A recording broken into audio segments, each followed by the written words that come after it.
지난주에 한 두 분의 장례를 참 안타깝게 치루어드렸습니다. 입관 예배를 드리면서 입관을 하는데 참 곱게 수의를 입혀드리고 화장도 하고 이제 가족들 오남매가 어머니에게 사랑의 인사, 작별의 인사를 합니다. 그 중에 한 딸이 어머니 붙들고 안타까워서 엄마 왜 그렇게 살았어? 엄마 자신을 위해서는 돈 100원 쓰는 것도 아까워하면서 그렇게 왜 그렇게 살았어? 이렇게 훌쩍 떠날 건데 뭐가 그렇게 아까워서? 아빠는 그렇게 살게 하지 않을 거야. 아빠는 다 쓰고 그렇게 가게 하실 거야. 이 딸 마음속에 엄마에 대한 안타까운 작은 한이 있는 거죠. 본인을 위해서는 돈 한 푼 안 쓰고 또 안 입고 안 먹고 안 쓰고 그러면서 알뜰하게 살아온 엄마에 대해서 마음에 예쁘고 작은 한이 맺혀 있는 거죠. 근데 여러분, 또 한 권사님은 정말 한 맺힌 장례를 치러야 했어요. 이 권사님이 연신 이런 말을 했어요. 내가 왜 그런 말을 했을까? 내가 미쳤지. 내가 그 말만 하지 않았어도 내 아들 살아있을 텐데. 이 아들은 나이가 60이에요. 혼자 되어서 어머니와 둘이 살고 있었습니다. 그날 밤 술을 많이 마시고 들어왔어. 늦은 밤인데 어머니 저 담배 한 대 피울게요. 얘야, 난 담배 연기가 싫구나. 밖에 나가서 피우고 오렴. 네, 알았어요. 엄마가 말하면 말대꾸 하나 하지 않고 늘 순종 잘하는 아들이었어. 담배 피러 나간 아들이 금세 들어올 텐데 들어오질 않는 거예요. 얘가 왜 안 들어오나. 밖에 나가 보니까 아들이 계단 아래로 굴러떨어져 의식이 없어. 조금 전 콩 소리가 나던데 내 아들이 굴러 떨어지는 소리였구나. 얼른 119를 불러 병원에 갔는데 뇌사자가 된 거예요. 간과 신장을 다른 사람에게 기증하고 장례를 치러야 됐습니다. 내가 밖에 나가 피워 그 말만 안 했어도 내 아들 죽지 않았을 텐데. 내가 내 아들 죽게 했다고 마음에 한이 맺혀 있는 거죠. 여러분, 제가 이 권사님 붙들고 모든 인간의 생명은 하나님의 손에 있는 거라고. 하나님께서 아들의 생명 여기까지라고 정하셔서 데려가신 거라고. 엄마 그 말 때문에 아들이 죽고 살고를 하지 않는 거라고. 아멘. 그러면서 이제 이 한이 맺히지 않도록 풀어드렸습니다. 맺힌 한은 풀어야죠. 사람이 한이 맺히면 병이 됩니다.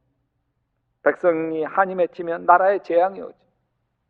다윗 시대에 새 동안이나 흉년이 들어요. 아주 극심한 흉년에 백성들이 굶어 죽고 왕실 재정은 바닥나고 도둑질 심해지고 민심이 흉흉하죠.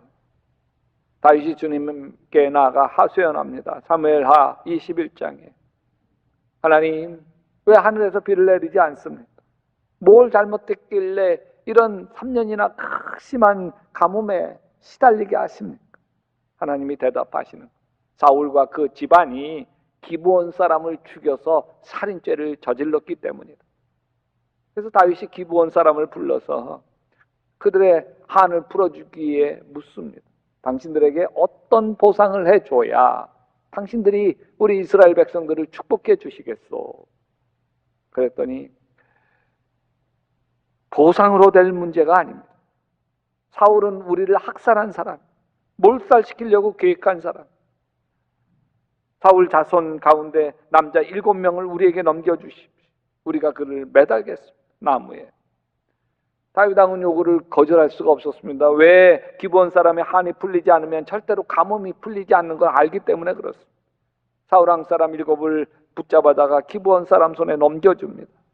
기브온 사람들은 맺힌 한을 풀기 위해서 그들을 나무에 매달아 처형하게 되어지고 하늘에서 비를 내려달라고 하는 기도를 들어주셔서 비로소 3년 만에 비가 내. 한이 풀려야 하늘이 풀리는 거죠. 여러분, 가슴에 깊은 한을 품고 살아야 했던 인물이 요셉인데, 요셉은 한을 품고 피해자는 상처를 입고 살아가지만 가해자도 나름 마음에 큰 불행을 품고 살아가요. 요셉이 총리 대신 되고 막 가뭄이 큰 나라 지경에 드니까 이 요셉의 형들도 곡식을 구하려고 요셉 앞에 와요. 근데 요셉인 걸 모르고, 여러분, 요셉은 시침이 뚝 떼면서 형제들에게 이렇게 얘기해요. 너희들 정탐꾼이지. 이 말은 무슨 말이냐면 너희들 간첩이지, 이런 거. 그러니까 이 처형당하는, 감옥에 갇힌 이 형제들이 감옥 안에서 서로 이렇게 이야기해요. 창세기 42장, 그렇다, 우리가 아우 요셉의 일로 벌을 받는 게 분명하다. 아우가 우리에게 살려달라고 그렇게 애원할 때 그가 그렇게 괴로워하는 걸 보면서도 우리가 아우의 애원을 들어주지 않은 것 때문에 우리가 이런 괴로움을 당하는구나. 형들 마음속에서도 요셉이 걸리는 거예요. 그 요셉이 싹싹 빌면서 형들 제발 살려달라고 할 때 왜 그걸 외면했을까? 어려움을 겪을 때마다 그 일 때문에 그런 거예요. 죄의식이 남아있는 거예요. 죄 짓고 못 사는 거예요. 남 가슴 아프게 하면 내가 아프고 내 인생이 꼬입니다. 마태복음 5장 23절에 그러므로 네가 제단에 제물을 드리려고 하다가 내 형제나 자매가 네게 어떠한 원한을 품고 있다는 생각이 나거든 너는 그 제물을 제단 앞에 놓아두고 먼저 가서 내 형제나 자매와 화해하여라. 그런 다음에 돌아와서 제물을 드려라. 여러분, 나에게 원한을 품고 있는 사람 있나요? 아니, 내가 도저히 용서할 수 없는 사람이 있으신가요? 내 인생을 망친 사람, 내 삶을 송두리째 불행으로 던져버린 사람은 누구인가요? 그런 사람은 오히려 아주 가까이에 있는 사람 아닌가요? 어떤 분은 자기 형을 용서할 수 없어요. 형이 사업에 필요하다고 동생에게 집을 담보로 해서 대출 받아달라고 해서 대출 받아줬는데 사업이 부도가 나고, 그래서 유일한 재산인 이 집을 날려버리고 길거리에 나앉게 돼. 이렇게 된 것도 더 힘겨운데 형이 속였어요, 자기를. 그래서 그 속은 것에 대한 분함이 더 큰 거예요. 자다가도 벌떡벌떡 일어납니다. 당한 것도 억울하고 재산 잃은 것도 억울한데 오히려 마음에 한이 남아서 자다가도 벌떡벌떡 일어나고 불면증에 시달리면서 몸까지 망가지고 있으니 말이에요. 어떤 분은 남편을 용서할 수가 없어요. 그래서 내가 애들 시집장가만 보내고 나면 넌 끝이야. 내가 멋있게 확실하게 복수할 거야. 근데 그 한이요, 응어리진 게요, 그게 암덩어리가 됩니다. 복수하기도 전에 먼저 자기가 세상을 떠나고 마는 거예요. 여러분, 용서라고 하는 말은 히브리 말로 슬리하라고 얘기하는데, 슬리하라고 하는 말은 해방이라는 뜻을 가지고 있습니다. 용서가 자유를 가져다 주는 거예요.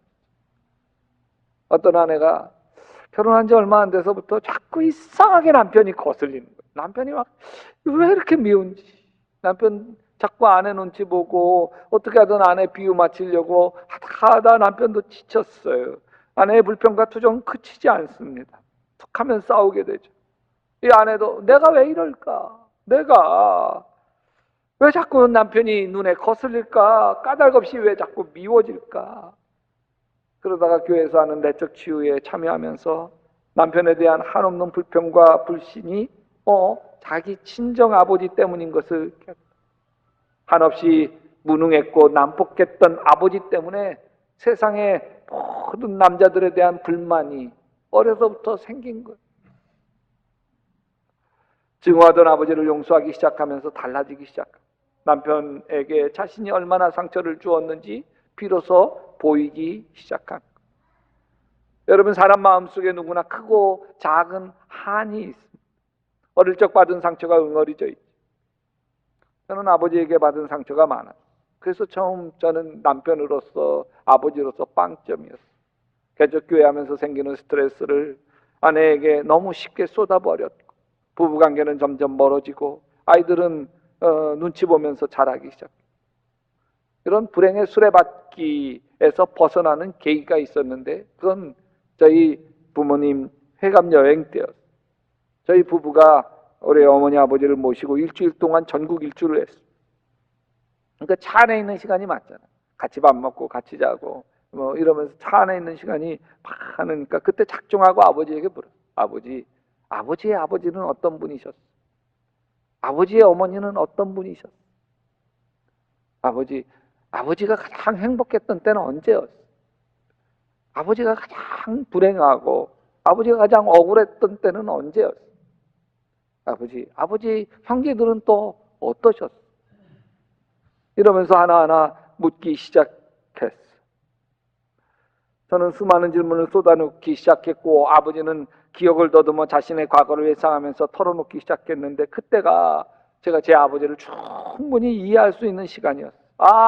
우리 아버지 어린 시절도 참 불행했구나. 그래서 아버지 마음에 불안이 가득하셨고, 이 험한 세상 견뎌가고 헤쳐나가는 걸 너무 힘겨워하셨고, 그 불안을 아버지도 어쩔 수 없이 만만한 가족들에게 풀어놓을 수밖에 없으셨고, 저는 아버지를 이해하게 되고 용서하기 시작하면서 이 불행의 수레바퀴에서 벗어나기 시작했고, 아버지에게 묶여있던 감정이 풀리면서 저는 점점 좋은 남편, 좋은 아버지가 되기 시작했어요. 자, 다시 본문으로 돌아와서 기브온 사람들은 왜 사울 왕에게 대거 학살을 당했을까요?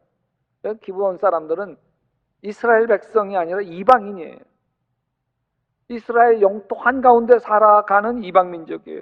사울 왕이 늘 의심이 많으니까, 만약 외적이 침입해 오면 저 기브온 주민들이 우리 편 되겠나 외적의 편 되겠나, 자기 편 될 리가 없는 거예요. 언제든지 적들을 위해서 성문을 열어줄 사람 같은 거예요. 그래서 기브온 주민을 대대적으로 악살하고 인정을 말살시키려고 합니다.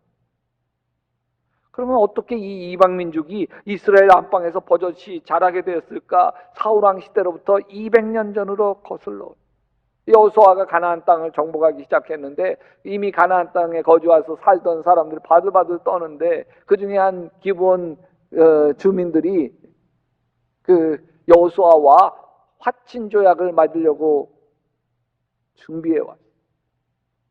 근데 여호수아가 당신은 우리와 가까운 이 가나안 사는 사람들인데 우리가 이 땅을 다 차지해야 되는데 어떻게 당신들과 화친할 수 있겠어? 없어. 그랬더니 우리 그렇게 가까운 데 있는 게 아닙니다. 우리 저 멀리서 왔습니다. 그러면서 그 계략을 짠 건 어떤 거냐면, 가까이 사는데도 자기 낡은 신발 또 낡은 옷을 입고, 그리고 빵 조각도요 헐에 두어서 곰팡이 다 있는, 이 빵 처음에 가지고 올 때는 따끈하고 맛있는 빵이었는데 여기까지 오면서 한 며칠 오면서 이렇게 다 곰팡이 쓸고 말랐어. 이 신발도 새 신발, 새 옷이었는데 그러면서 이렇게 낡았다고. 저렇게 낡은 옷 입는 거 보니까 거의 한 달 정도는 여기까지 걸어온 것 같구나 싶어서, 그럼 멀리 산다는데 하친 도장. 그리고 어디 사나 그러고 쫓아가 보니까 불과 4일 길밖에 안 되는 거예요. 속았구나.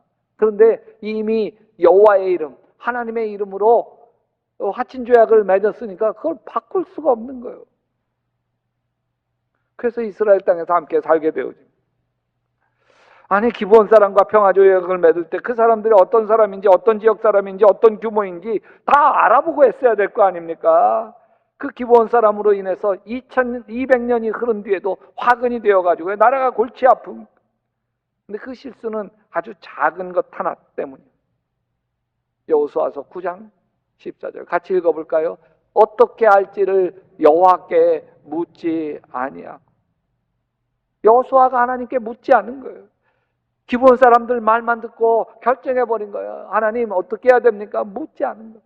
여러분 돌이켜보면 우리의 인생에 후회되어지는 건 내가 왜 그때 그랬지 보면 여호와께 묻지 않고, 주님 어떻게 할까요? 묻지 않고 했던 것들이 결국 다 내 인생의 후회가 되어지고 있는 것 아니겠습니까? 지금 다니엘 기도회가 매일 오늘 저녁 8시에도 진행되어지고 있습니다. 이 자리에 계신 분들 다 나오시기 바랍니다. 아멘. 근데 그 중에 3일째 되는 날 천정은 자매 간증에 큰 은혜를 받았습니다. 지금 이 순간에 주님을 사랑하고 있는가 하는 제목으로 간증을 했는데, 이 간증에는 하나님께 물으면서 하나님이 주시는 마음으로 사랑하는 게 얼마나 대단한지 보여주고 있습니다. 이렇게 간증을 시작합니다. 저는 47살입니다. 암에 걸린 시기는 8년 전 39세였어요. 가슴에 통증이 있어 병원 갔는데 유방암이라고 너무 늦게 왔다. 시한부 인생을 선고받았다. 내 이야기가 아닌 줄 알았어. 집에 오면서 짐승처럼 울었습니다. 너무 슬프고 제가 불쌍했어. 이 전자매는 그냥 죽고 싶었는데 아는 언니가 전도를 하면서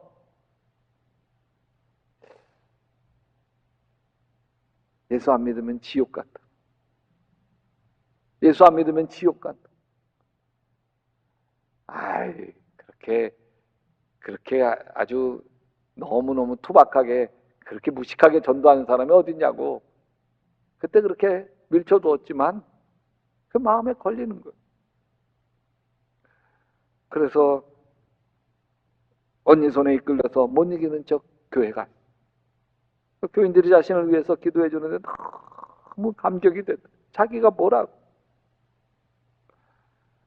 천정은 자매는 신앙서적을 읽으면서 지옥 가게 되는 죄가 내가 주인된 죄인 걸 깨달았다. 하나님이 계시고 하나님이 나를 지으셨다면 하나님이 나의 주인인데 내가 나의 주인 행사하는 게 죄였음을 깨닫고 내가 주인된 것을 회개하기 시작했다. 이때 천정은 자매는 예수님을 마음의 주인으로 모시기 시작합니다. 이 자리가 예수님을 마음의 주인으로 모신 자리인 거예요. 천자매는 3차 항암까지 희망이 없어요. 수술이 불가능했어요. 근데 6차 항암 이후 너무 좋아져서 의사 선생님이 이젠 수술할 만하다고. 근데 두려움이 밀려오기 시작해요. 수술이 너무 무서웠어요. 의사 선생님이 수술하다가 못 깨어날 수 있다고 했던 말 때문이에요. 근데 가만히 생각해 보니까 다시 내가 내 몸의 주인이 되어 있더라는 거예요. 교회 달려가 기도했어요. 예수님, 내 몸의 주인이 다시 내가 되었습니다. 그래서 막 두려움이 밀려오고 잠도 안 오고, 내 몸의 주인은 내가 아닙니다. 예수님이 내 몸의 주인이십니다. 그렇게 고백하자 마음의 평강이. 수술을 받고 나서 인생을 결정합니다. 나의 과거는 없어지고 이제 새 몸이 되었으니까 내가 이제는 주님만을 위해서 살겠습니다. 왜? 예수님을 내가 너무너무 사랑하니까. 그전에는 기도하는 게 힘들어서 한번 기도하면 10분, 20분 하면 더 이상 기도할 것도 없고 힘도 들고. 근데 이제는 3시간 동안 기도하면 3시간이 훌쩍 지나간대. 기도하면서 매일매일 아기자기하게 예수님과 대화하고 예수님하고 그냥 교제하고 나누는데 너무 즐겁다는 거예요. 사랑하는 약대교회 성도 여러분, 예수님에게 묻고 예수님이 주시는 생각과 예수님이 주시는 마음을 받고 그렇게 예수님과 대화를 나누기 시작하는 게 이게 신앙생활이에요. 이게 안 되면 교회 생활만 하는 거예요. 여러분 보세요. 이 코로나 어려운 때에 교회 생활만 하던 사람들은 떨어져 나갈 거예요. 그게 집사든 권사든. 주님을 사랑하고 주님과 교제하며 신앙의 세계로, 영적인 세계로 들어가는 사람은요, 오히려 코로나 어려운 이때 하나님과 더 깊은 교제와 은혜 속에서 남모르는 기쁨과 행복을 맛보며 살아가게 되어집니다. 여러분, 예수님이 여기 계시잖아요. 느껴지시나요? 여기 계신 게 느껴지시는 분은 예수님이 주인이기 때문에. 여기 계신 게 여러분 잘 느껴지지 않는 건 예수님이 주인이 아니에요. 예수님이 손님이에요. 말로는 주님 그러지만 가짜예요. 손님이에요. 신앙생활이란 내 안에 계신 예수님을 경험해 가는 과정이에요. 내 안에 계신 주님을 경험해 가는 과정이랍니다. 여러분, 예수님이 내 안에 주인이시라면 주님께 물어야 돼. 예수님, 어떻게 할까? 손님이면 묻지 않아요. 왜 내가 알아서 하는가? 그러니까 자꾸 후회할 일이 많고 실수할 일이 많지 않습니까?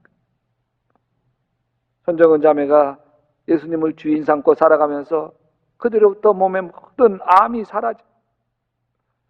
그래서 틈만 있으면 암과 싸우고 있는 분을 찾아가서 전도하기 시작합니다. 왜냐하면 예수님이 가장 기뻐하는 것이 한 영혼을 구원하는 것이기 때문에 그랬어요. 암 환자 마음을 자기가 가장 잘 아는 거예요. 그들의 아픔을 안고 함께 기도하며 예수를 전하고 많은 사람이 위로를 받고 예수님께 돌아오게 돼요. 그래서 이 천정은 자매가 이렇게 고백합니다. 암이 저에게 축복이었습니다. 암을 통해 내가 예수님을 알게 됐고 암이 저에게는 선물이었습니다. 어느 날 천정은 자매가 암 환자를 만나서 전도를 하는데 전도를 받은 분이 한마디 툭 던집니다. 넌 나았으니까 그런 말 하지. 넌 나았으니까 하나님이 고쳐주셨다 그러고, 넌 나았으니까 하나님 살아계시다 그러고, 넌 나았으니까. 그런 얘기를 듣고 나서 7일 뒤에 암이 재발합. 의사는 또 치료가 불가능한 부위이고 살 수 없다. 얼마나 낙심이 되는지 하늘이 무너졌어요. 예수님, 제가 예수님을 위해서 이렇게 열심히 사는데 왜 저에게 암이 다시 재발했나요? 근데 갑자기 이전에 자신이 했던 말이 떠오르더라는 거예요. 암이 선물이에요. 암이 걸리지 않았더라면 내가 예수님을 찾지 않았을 테고 지옥 갈 뻔했는데 차라리 암 걸린 게 내 인생의 최고의 선물이에요. 아, 지금 재발한 것도 내게 선물일 수 있겠구나. 암 통증이 시작됐어. 밤마다 혼자 있을 때 골반 통증이 뼈에 다 전이 돼서 통증이 심해졌고 너무너무 아팠어. 이 뼈에 암이 생기게 되면 쉽게 부러져요. 골반뼈에 암이 생겨서 쉽게 부러지면 평생 걸을 수가 없는. 주님, 제발 안 아파지게 해주세요. 이렇게도. 근데 더 아파. 더. 갑자기 두려움이 밀려옵니다. 나 이러다가 평생 못 걷는 거 아닌가? 이러고 나 어떻게 살아? 이게 사단의 공격이었다는 걸 깨달아요. 사단의 속임수에 넘어갈 수 없었어요. 그래서 다시 예수님이 나의 주인임을 선포하기 시작을 했어요. 너 예수님 사랑하잖아. 너 내 몸은 예수님 거잖아. 너의 주인은 예수님이잖아. 너 못 걸으면 안 돼? 너 암 못 고치면 안 돼? 어차피 너는 천국 가서 예수님과 똑같은 부활의 몸을 입을 거잖아. 왜 이것 때문에 벌벌 떨어? 왜 못 걸으면 안 되냔 말이야. 이렇게 예수님이 자신의 주인임을 선포하기 시작했어요. 기도하면서 주님, 저는 솔직히 죽는 게 낫지 못 걷는 건 싫어요. 그러나 주님 뜻대로 하세요. 제 인생의 주인은 더 이상 내가 아니에요. 예수님이 제 인생의 주인이세요. 이렇게 기도하자마자 골반뼈 통증이 가시고 절뚝절뚝 뭔가를 의지해서 겨우 걸어야 했는데 두 발로 힘차게 걸어 다닐 수 있어요. 지금도 암 환자 36차 항암 치료 끝났고 이제 37차 항암 치료를 앞두는 그 사이에 간증하고 있는 예수님이 나의 주인이십니다. 그것 하나로 암과 싸워 이기며 암 환자들에게 복음을 전하는 하나님의 딸로 살아가고 있는 거예요. 오늘 이 시간 주님께서 여러분 안에 계신 주님께서 여러분에게 묻는 거예요. 얘야, 너의 주인은 누구니?